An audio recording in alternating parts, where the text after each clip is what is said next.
Hey everybody, and welcome back to the channel. So today we're going to be doing a quick guide, and we're going to talk about virtually every single setting that's pretty much available here on Kovaaks. I'm going to keep it pretty simple. We're going to go through all the settings. I'm going to talk about playlists. I'm going to talk about scenarios. I'm going to talk about as well later in the video how you can input your own sounds and everything to Kovaaks. So this is strictly within the sandbox version of Kovaaks, which is arguably the better part of everything. I know they have the other side of it where you can look at the non-sandbox version, but today we're just going to focus on just the sandbox where you can play all the scenarios.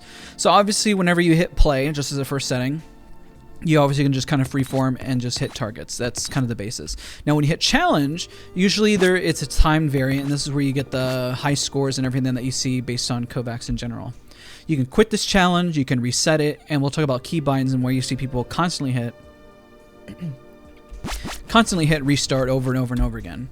So real quick, let's go through all the settings here. We're going to talk about every single one of them. Obviously, you can do sensitivity scale. You can have your sensitivity based on your own game, and you can even put your own custom. You have Quake, Fortnite, Overwatch, Valorant. I happen to have mine to Apex, which is also the same as CSGO. So if you're curious, whenever you use like the source engine, when you're using a game of that nature, of course it's listed here, Quake/source, they're very similar. Right now, you can put in the sensitivity just as you would any game. You can put several decimals if you want, but ultimately it does round out, as you see here, based on 5 decimals. So close that out, and then boom.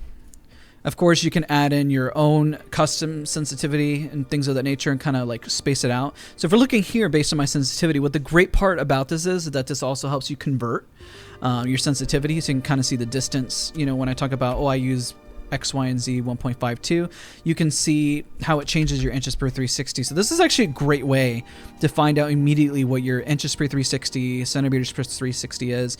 I currently am using 15.5, it kind of rounds, or around 40 cm, which is 39.35 nonetheless. But of course, I've always told people my sensitivities I use are either 1.7, which is around 17.48. I like to use 1.32. It's also a really good one. For me, I also like to do 1.523, which is around 13.34 or 34 cm. And I've also utilized 1.62 or 1.5. So again, you can mess with this. This is really great. I wish I covered this way sooner to kind of talk about, but this is very, very helpful in finding inches per 360. You want to lock both your vertical sensitivity locked to horizontal. This should be already at default. But this is kind of important because obviously you can have a different X and Y sensitivity. Most games don't normally do this, but just so you're aware, that does exist. Now you can invert your mouse, so if you're playing some sort of flight simulator, I don't really see the purpose if you're aim training why you would do that, but if you want that option, it's there. Now you can also have this toggle zoom. This is just like any other game that you can toggle your ADS. If you would like to have that, you can do your FOV measurements from Overwatch, Source, Quake, Valorant, Apex, Fortnite, everything of that nature. I usually keep mine in Overwatch, even though I play Apex Legends, but the reason why is because Overwatch tends to be kind of the go-to in how you gauge, and you can put custom in here. You can literally go from like 30 all the way up to, you know, kind of a meme, but you can go up to like 160 and like really like space it out, as you can see. So you can definitely, you know, practice that, mess around with it, and kind of put that to where you want. You can also cap your frame rate. Definitely recommend capping your frame rate to what your monitor refreshes, or even you want to drop it lower. Let's say in game you happen to get maybe only 75 frames per second, but you don't want to practice at the higher frame rate. That's definitely an option for you there as well. You can also do the projectile prediction indicator. Don't really need this.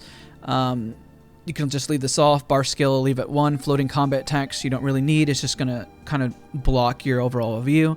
You can statistics export when a dump file into a CSV. You could definitely do that. This is helpful if you're trying to track everything you're doing. Also recommend the cam spins when you die. Unchecking this turns this off. If you want this on or off, this is also a personal preference thing. Also workshop cache. I just leave this at default as well. Pause on loss of focus.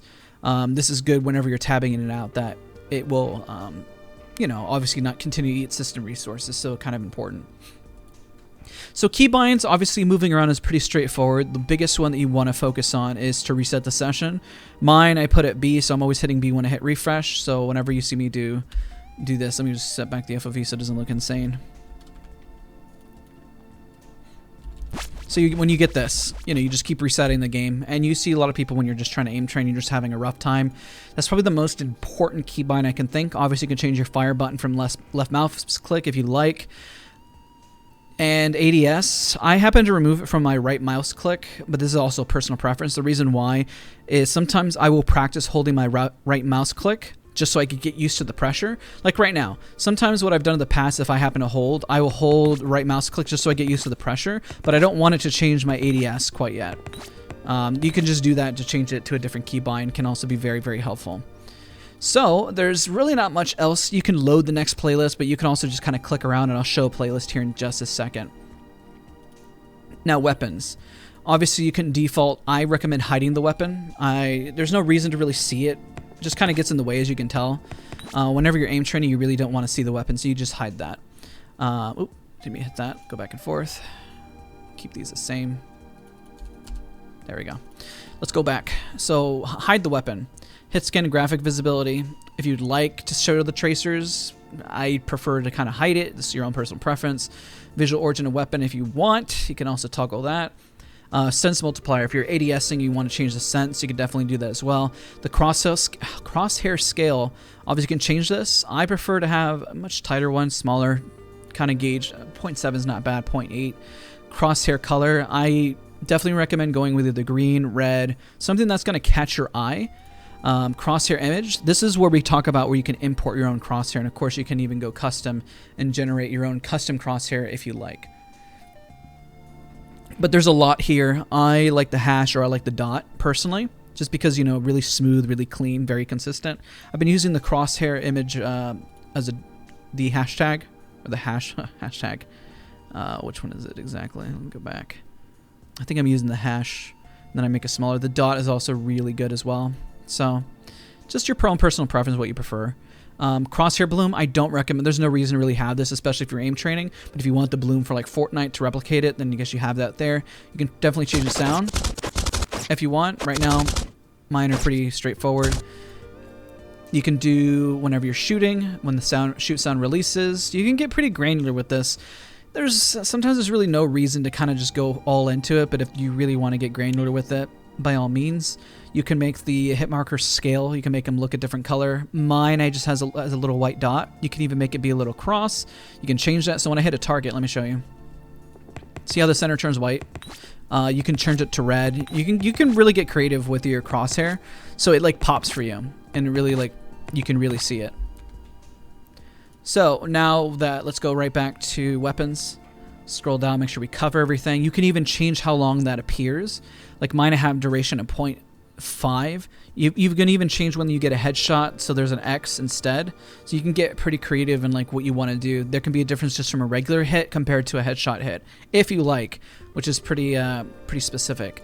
One of the biggest things I just updated here under video settings, I'm going to highlight this one very, very quickly here, is NVIDIA Reflex Low Latency. I put out a video prior talking about NVIDIA Reflex Low Latency before, but you now have enabled and plus boost. I know there's a difference between enabled and boost. This literally just came out yesterday, so I'm still kind of getting used to the settings. I might do a separate video talking about this, but I literally started testing it out yesterday to see if I noticed a massive difference. I guess because I'm already at a higher frame rate, I don't notice it too much yet, but it could be placebo. I just need to put more time and effort into it, but this is enabled as of yesterday of the 12th, and today's the 13th of recording this video, which I'm going to upload here in just a moment. You can do stretch res, by the way. You can change from full screen windowed to kind of change these. I recommend just putting full screen. I know I put mine on full screen windowed. This is a mistake when I was messing with the settings. You can change to stretch res, change the resolution, change the scaling, leave this at 100, remove VSync, 100% required, don't have that on. Anti-aliasing, this is a personal preference thing. Let me show you the difference. Is that for me, it blurs the image. See how it looks a little more blurry? I've always preferred in most video games to turn off anti-aliasing. I just think that anti-aliasing, you see how for me it just pops visually a bit more. If you just want it to blur, then of course you can turn anti-aliasing on, but that's your personal preference. You could do post-processing and add shadows, effects. I usually just leave everything off. If you're aim training, you should really not really care about how it all looks. You can do the tile reflections if you like. It's not going to make that much of a difference, to be honest. just pretty much turn all of this on low and turn it off. I mean, it might look a little neater. If you're looking from frame rate, you really should not worry. You can simulate lag, even if you like. You can put, you know, as if you were like online shooting, what it feels like to have, you know, 50 milliseconds of input lag. When you're aim training, there's no reason to do it. You should be working on your muscles and kind of building from there. Sorry, had somebody join Discord there for a second. Okay, so now let's go through visuals. This is actually very, very huge and very important. So you can change the visuals. Right now I have the sky color more of a dark gray, so whenever objects are kind of tracking through that person or image, I usually have my walls to be pretty bland. I recommend going for either concrete tile, going for a solid color. Grid isn't bad, but it could be when you're staring at the screen for a really long time. Having this, I mean, even looking at it just kind of doesn't, you want a solid clean color, something, whether it's let's see here, I know I went concrete tiles, which is really, really nice, very clean, or you can go with a pure color. You can even go with like something like black, so then the targets like really pop out, but you can kind of see the edges. You want to be able to see the edges, especially when you're doing a full 360 movement. But you see how these really pop now? Whether you use the concrete tiles or what have you, this is like what I highly recommend. And most anybody who's doing Kovaaks is going to recommend that you utilize some sort of something that makes the image that you're shooting at pop. That's the key. And you can use a lot here. I know I made the metallic and roughness kind of pop. And the reason for that is just so it kind of doesn't blind me, you know, make it less metallic, more metallic. You can make it more bright, less bright. I went for kind of a darker color. You can do the tiles as well. See how it's a different color. I just have it all the same. I think the concrete tiles just really works for me personally, but you can do the same thing where you can make them a little rougher, not so much. Actually kind of adjusting this now. It's good to kind of do this, you know. You can change the color scheme as well. I have all my objects as yellow just because they really pop for me. Just as you can tell, they like really pop on the screen. I like having the health bar above. That's personal preference, and I'll show you where that's at in just a hot second. But that covers visual. You can even change your team colors. You can change the head if you want a different color. But there's a lot to do here. But again, you know, you can make those objects look different, more metallic, less metallic, and things of that nature. So a lot you can do. I mean, just helps you hit the target. The goal is to see the target and be able to hit it. So yellow just really pops against the gray for me, and that really helps me hit it when I'm practicing. You can change your volume here. My player volume, I tend to turn down a little bit. That's me shooting. I tend to adjust the pitch depending on the sound effect that I'm adding for kill confirmed. You can adjust it so, like, if the ping is too much for you, you can change the pitch so it doesn't ping as loud. Does it make sense? My fiance used to hate it when I would play Kovaaks to shoot because my headphones are open back, and sometimes the ping is a little high in audio. You can change the pitch. You can drop the pitch. You can make it so it doesn't, like, resonate. It could be more of a whomp noise, you know, if you mess with this. It depends on what you're using though. But there's different kill confirms noises that you can add here that are definitely beneficial and helpful. So real quick, you can obviously hide your elements of your UI. If there's just too much on screen, you can hide the player info, the speed, the stats, clock, all of those things. You can hide pretty much everything. Like, you can hide the health bars if you don't like them. See how they're going to disappear? See, they're gone. That's going to be under the UI. So you can hide a lot of this. If you were to hide all of this just kind of disappears and you just kind of have yourself a blank screen. But I recommend leaving a lot of this on just so you can use this like a reference point. So like, boom, all of it's gone. Nice clean UI. And let me go right back to that. So let's go back to UI. I'm going to re-enable all this, and you just enable and just kind of figure out what you want to see. I recommend the timer and all that stuff just so you can see it. I'm going to bring back the health bars in this scenario. I prefer the health bars. I think, for me, it's just nice when you're shooting, especially when you're doing ground plaza. You can even change these colors if you want your primary color to be kind of a yellow. Kind of fit your branding if you're just kind of like, that's your vibe, you know? Let's see here. What do I want? That's kind of cool. Let's go with the background color. That's too bright. Or go black. I don't know. That's completely up to you what you want to change. There's so many things that you can change here in terms of the overall color palette. And of course, you can hide invalidated scores. This should be on by default. Don't submit any scores to leaderboard if you just don't want your name to appear. You can definitely do that. Or just show your friends on the leaderboard as well. So black actually looks kind of nice. I mean, you just change this. And let's say if you get bored every once in a while of a certain color, change it. The trainer takes you to the main part of Kovaaks, the non-sandbox. I recommend staying in the sandbox side. All of this down here, it's just their socials, the Discord for Kovaaks, Reddit for Kovaaks, Twitter, YouTube, patch notes, frequently asked questions. All of that is here, but that's all Kovaaks. So let's talk about the scenarios. So this is where you get all your stuff in terms of scenarios that I let you guys know about in various videos. These are ways you find, let's say, voltaic. You got all these scenarios if you're looking more for tracking. This is overwhelming for some, and I get it. There's a lot here. You can sort by rating, but sometimes rating doesn't mean a whole lot. Sometimes there's better scenarios that are not necessarily rated. So you really just have just about everything here, even to hardest to easiest. Sometimes people rate them, and you can download them. So when I say download, because these are online scenarios, you have to be connected to the internet, but you can download them. So later, whenever you're offline, you can play this offline. Let's say your internet gets completely shot. Well, with Kovaaks, you have to be connected to the internet at all times to be able to. Not all the time. Like, it downloads a scenario. It's the same stuff as like Aim Labs. It does the same exact thing. And then you can create playlist. So whenever you see on the right a playlist, let me delete this one because I was already making one. You can make a playlist here and add some of your favorite scenarios that you find beneficial, and you can add them. Let's say I want to do a tracking one, or I want to do bounce 180. Let's say I'm going to add this to the scenario playlist. Second, once you add it over, let's edit that. Let's go to, let's just do tracking. Let's say we're going to do smooth bot. There we go. And then you add it. And then you can add the number of times that you're going to play it. So this is really, really helpful. And there's actually one I'm going to do a future video on that I created a scenario here. And I'm going to talk through it. Do I want to save it? No.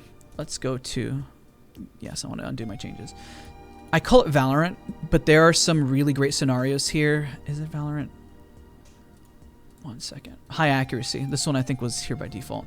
High accuracy. Somebody in my comment section posted this and actually made a playlist on it.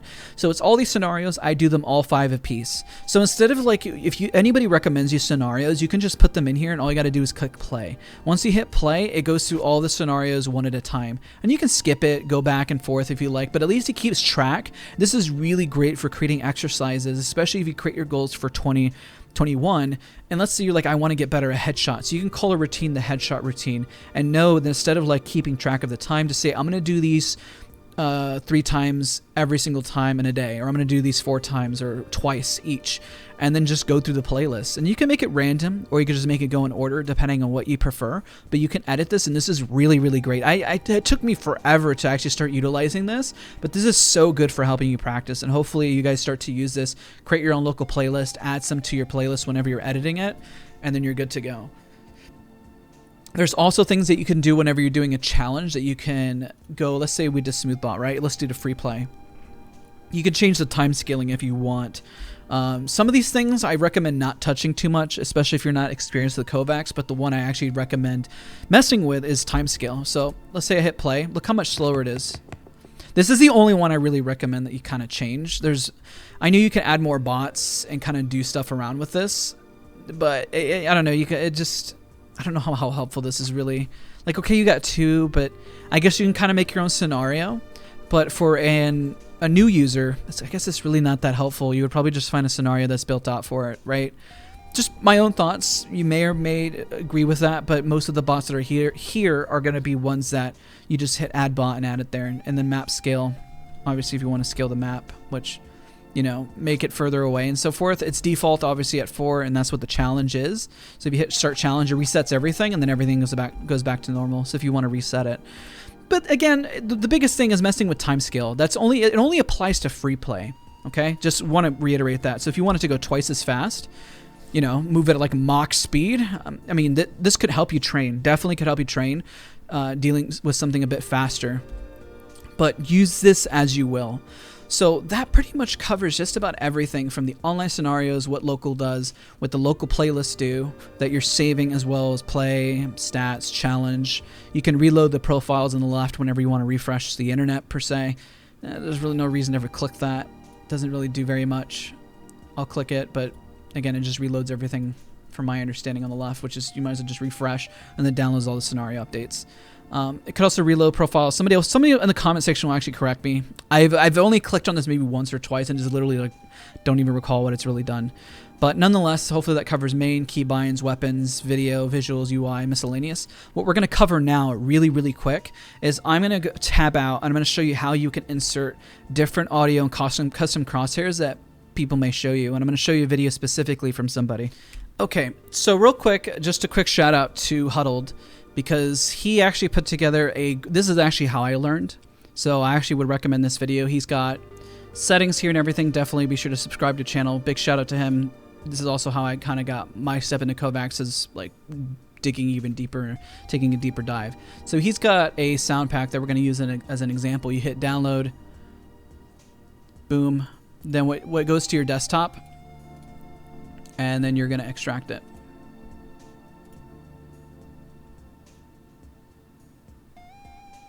Perfect. So once all this is here, what you need to do next is you have to go over to where your game is located. So in this case, we're going to go over to Steam Library, Steam Apps, and gotta give myself a reminder because he actually has it here in the description. Common FPSAimTrainer. So if you're under Steam, and the reason why mine's a little different because I'm under the D hard drive, most of the time yours is going to be saved under the C drive. I'll copy and paste what he has as well, but this is just for the end of the video. Again, Huddled, shout out to you, bro, for putting all this together. The fact that it's so easy just to kind of get into. I actually saved this on the main drive, so go here. Let's go to Steam. I saved my games at various spots, so I apologize. FPSAimTrainer. Let's go to FPSAimer, and this is where you drag it. Just drag it in there, and then updates, and then you're good to go. For me, I guess there's no reason for me to do it, but nonetheless, that's how it goes. But don't forget to leave a like, comment, subscribe, and I appreciate all of you guys for watching, and I'll see you guys next time.